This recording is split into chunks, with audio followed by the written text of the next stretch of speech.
What up, y'all? I'm back again with another video. Got my man's right here. Yo.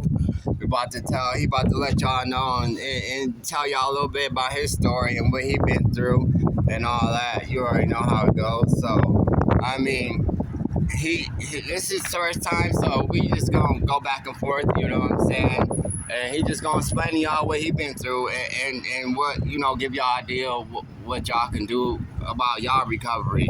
And like I was about to say, meant to say, even if y'all ain't in recovery, all you gotta do is take it one day at a time. You know what I mean? Just decide maybe not to drink one day, then see how you feel. You know what I mean? You ain't got to be like all deep into it. You know what I mean? Just take it one day at a time. That's the best way to do it, for real. But I'm gonna give it off to my man and let him tell y'all a little something about himself and his story. Yo. What's up, world? It's Gibson. If you know me, if you don't, where do we start? I'm 32 years old. I guess in recovery, I guess we'll start with what is recovery to me. I guess it comes in, I shouldn't say I guess, it comes in two parts. Recovery, first step is getting everything back that I lost in my life. Because of drugs, substances that just had my mind fucked up for so long. We go back, my mom died in 2018. I moved out of my parents' house when I was 15. When you're young growing up, all you want to do is party, have fun, have a good time. I said I lost my mom at 25 because that's when I knew I had an issue. Losing her, not knowing how to cope correctly, using drugs to kind of take away all my emotions. I was running from my emotions. And that led to my spiral. My spiral, not being in control of my life, things becoming unmanageable, not knowing I had a problem, that ended me up in prison. I did a few years, came home with a different mindset. This phase that I'm on now, part 2 of my recovery, is becoming the best version of myself. To do that on a daily basis, gotta wake up, make my mind up that I'm gonna intentionally live. Meaning there is no by chance. If there's a certain thing that I want to do in that day, if it's a goal I set for that day, I make that my priority. And if there's any advice that I can give, that would be it. Is wake up and live intentionally. Another thing that's going to help in life is this. It's a quote. It's also a Bible verse. My dad is a pastor, so growing up that way, you know what I mean? You got it up here, but the quote is, how can two people travel together unless you're headed in the same direction? And when it comes to people, places, and things, just keep that in the back of your mind. Keep it in the front of your mind. How can two people travel unless you head in the same direction? So that means you can look to your left and your right, and you can kind of ask or see what the people that you're around, what they about, where they headed. Chances are, if they're not headed in the place that you want to be, you might want to reevaluate some things. We fast forward now. I'm an artist. Been doing music since 2017. Before that, it was all church music. Like I said, my dad was a pastor. I started rapping in 2017. And we're going to use the music to push the message.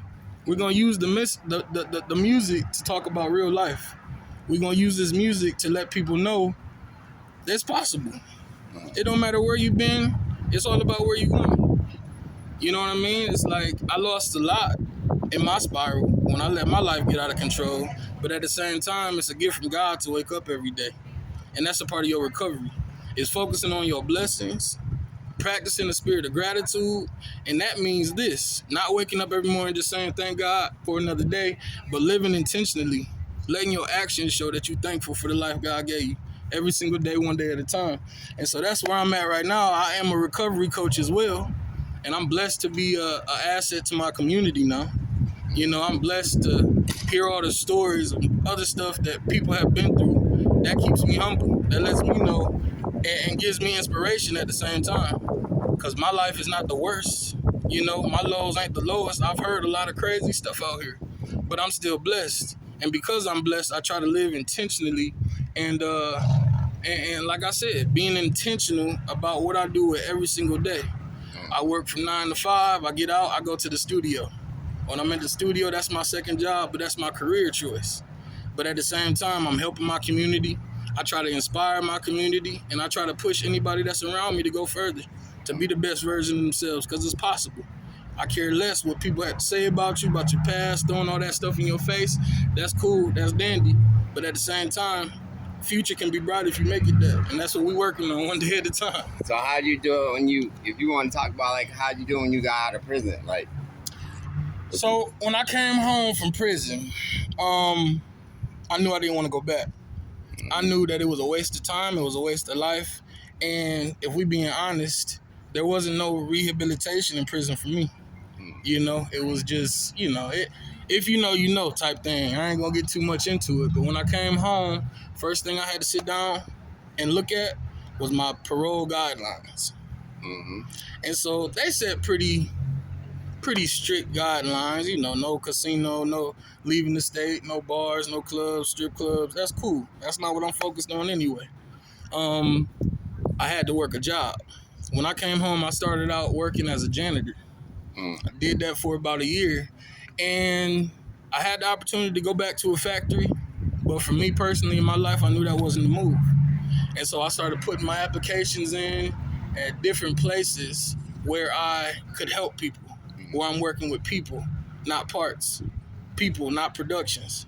You know what I mean? And so that God came along and blessed me with the opportunity, working at Home of New Vision. And, went through, got certified, got the credentials up and stuff like that. All those opportunities came from God. And so when it comes to your recovery, it's going to be times where you feel like things are going slow, things aren't working for you. You just got to be patient and do what you can do. Focus on the things that are in your circle of control, things that you can control.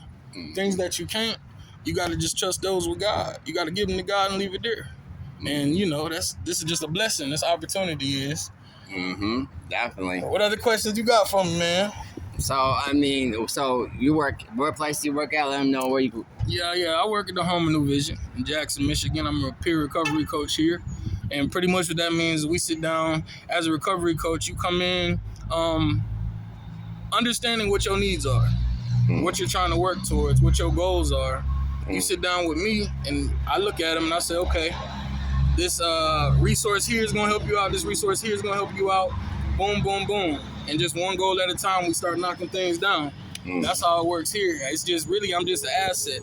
I'm helping anybody that needs help in recovery and with their recovery, and being an inspiration and being a support.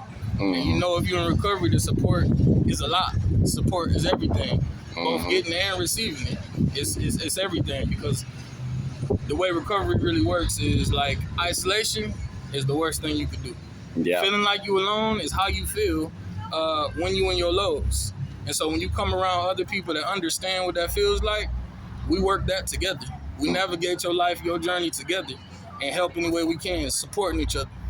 Yeah. Yeah.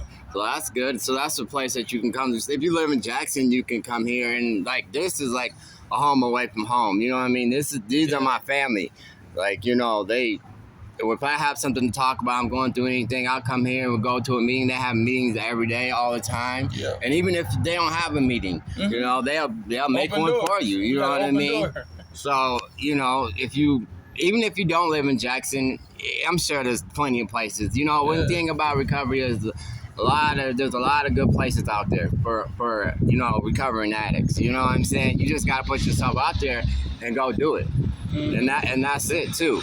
So basically what he's saying and what I was saying, you don't matter what you've been through or what you're going through, you can't give up.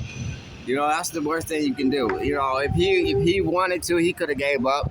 Oh yeah. And then would have been back in the same position. And let me tell you this too.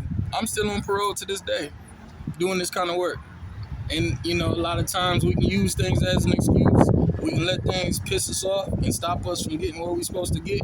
But I tell you this, I blame myself for a lot of stuff that I've been through. I have to. It's called acceptance. At the end of the day, here's the thing. You know anything about the Bible? You know the story of Peter. Jesus told Peter that he was going to deny him 3 times before, the rooster crowed. Peter said, no, I'll never do that. I'll die for you. At the end of the day, it's this. It happened. Peter did deny Jesus 3 times, his best friend. And I'm sure he felt like, excuse my French, a piece of shit. Now, here's the point of this story, is Peter played a major role in the Bible. If he had not forgiven himself and continued walking towards his purpose, the whole Bible would have been different. So the thing is that you got to forgive yourself and learn how to do that. It's a process. Mm-hmm. You got to learn how to forgive yourself, because if you don't, you'll never achieve your purpose in life. Yeah. You're never going to achieve your purpose in life if you do not let the past go. Forgive yourself. Move on. Seek guidance. Decide who it is that you want to be and where you want to be at in life. You got to do it. That's the only way. And he telling the truth. You know, so I just wanted to let him come up here and tell his story. Yeah. You know what I'm saying? You go ahead. You want to shout out your music? Oh, yeah. Okay. It's Gibson.com. No www. It's Gibson.com. ITSGIBSON.com. Y'all can reach out. A lot of my music now kind of represents my lifestyle. So there's been a switch. There's been a change in my life. So there's a switch and a change in my music. I do everything I can to support, inspire, advocate. At the end of the day, if y'all need me, reach out. Yep. It's Gibson.com. Yep. He got his Facebook or whatever. Look him up. Facebook Instagram, or TikTok, all of that. I'm on Spotify, iTunes, all major platforms. Mm-hmm. I hope y'all like the music as well. Check me out. Yeah, go check him out. You know, and his music good. And you know, sometimes, especially in recovery, we gotta switch it up. We listen to this rap game, this rap music and all that. It's just gonna put you in a mindset to go back out there and do that. You know, we need something different. We need to change. And the purpose to my music now is to put some kind of message into it. Mm-hmm. You know, this is a life thing. So it's like anywhere that I involve myself, I just want to bring myself as who I am. I am who I am. Mm-hmm. And this is my life. This is the life that I'm living. So I just try to show that and show people that it's possible and show people that they're not alone. This suffering and life is going to be life. It's going to be hard. It's going to be a lot of ups and downs. But at the end of the day, you're not alone. And, you know, check out my music. A lot of the stuff that I'm talking about now is just life. Mm-hmm. Life ain't perfect after you let stuff go. It's just as hard. It's just, it makes you mentally stronger and it makes you more healthier as you're going through life. That's all I can say. Yep. As long as we do it together, that's where it gets easier. It's having support. It's having somebody next to you that understands, you know, what you've been through, how it feels, and how it felt to come out of it. Mm-hmm. That's all we can be for each other. For real, and that's why we here, you know, talking to y'all now. Just so y'all, people out there, y'all can feel that y'all not alone. And y'all can see that other people went through the same thing that you went through or going through. Yeah. And there's a way out of it. And, you know, just got to stay strong. And I appreciate Gibson for being on my channel. For sure. Oh, yeah. Y'all follow, subscribe, tap in with him. Mm-hmm. I want to see y'all come on here and tell y'all a story, too.